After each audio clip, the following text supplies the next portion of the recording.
My name is Barbara Whittman. I am the archivist over at Massillon Public Library in charge of the Roach Wales papers, which came into the possession of the library in the 1970s, found up at Spring Hill, where you all visited, in barrels ready to be thrown into the fireplace when the lady owner of Spring Hill decided to save these documents.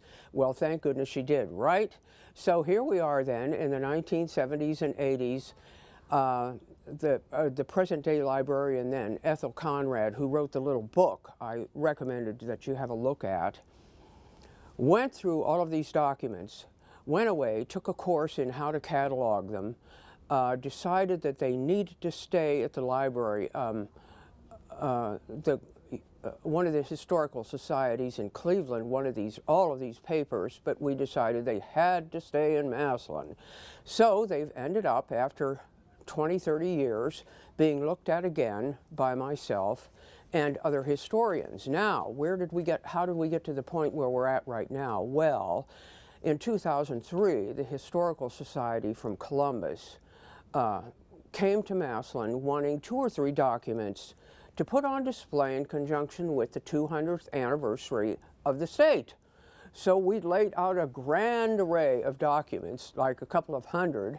They'd never seen so many documents. It turns out we've got the greatest, the largest collection of historical Quaker documents in Ohio, you see. So they were taken to Columbus. We have since acquired grants to scan them, and you've now been able to find everything on the web, right? Massillon Memory. So here is how this project has come together.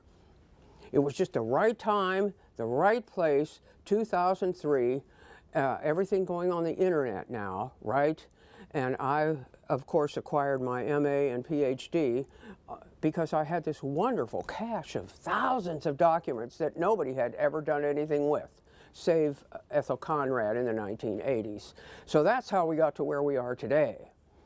Okay, next question. So, Barb, why did you become interested in Quaker history?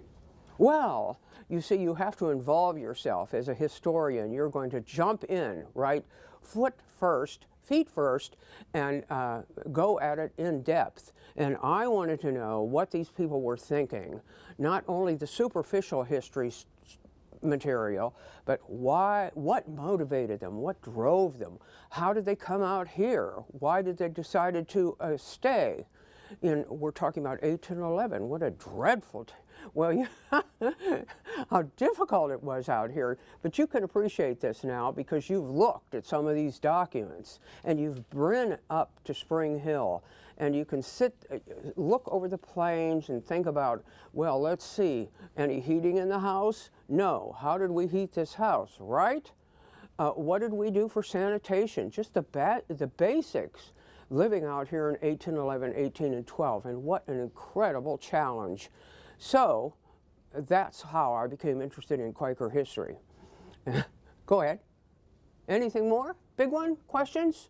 What do you think is the largest contribution to Ohio in Quaker history? Well, that's a good one too. You see, now that we have all this material available on the web, people who knew nothing about Massillon and Quakers before now have access to this anywhere in the world, and this is what's so incredible. And what a great contribution it's made to Quakerism throughout Ohio and the East Coast. I mean, previously it's been all about Swarthmore College in Pennsylvania and their huge collection, but we have got a massive collection, and there's still so much work to be done on it.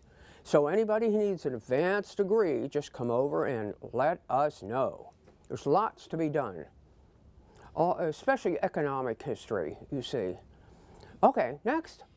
We know you wrote a book on Thomas and Charity Roach, so my question is, if Thomas and Charity were alive, what would you ask them? Well, it's the same thing. It's history, backwards and forwards. I would ask them for the details.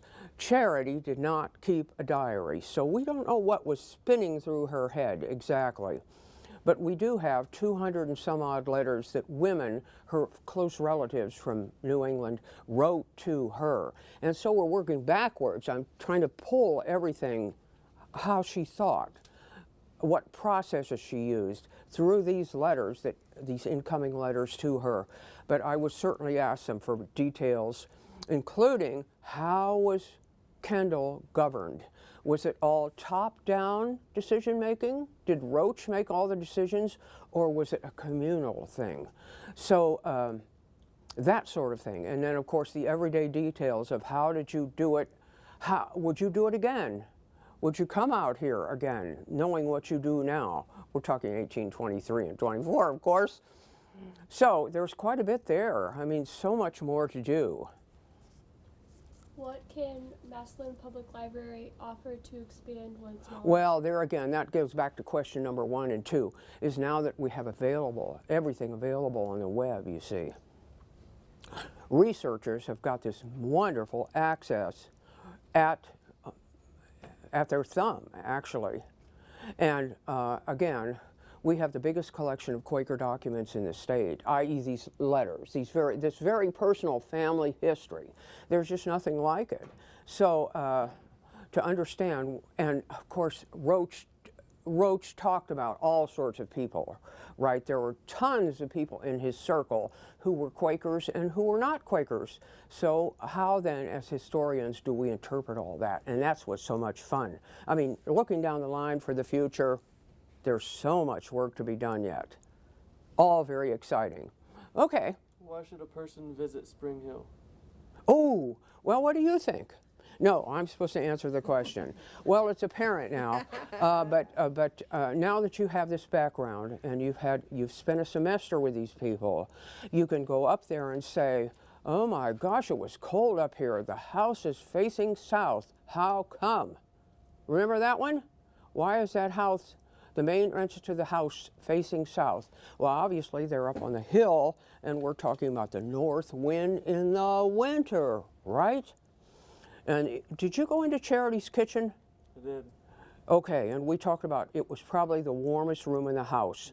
A quick access to wood on the outside, a quick access to water on the side of the hill. In and out feeding workroom, we saw a table about that size in the kitchen where she fed workmen, Roach's workmen.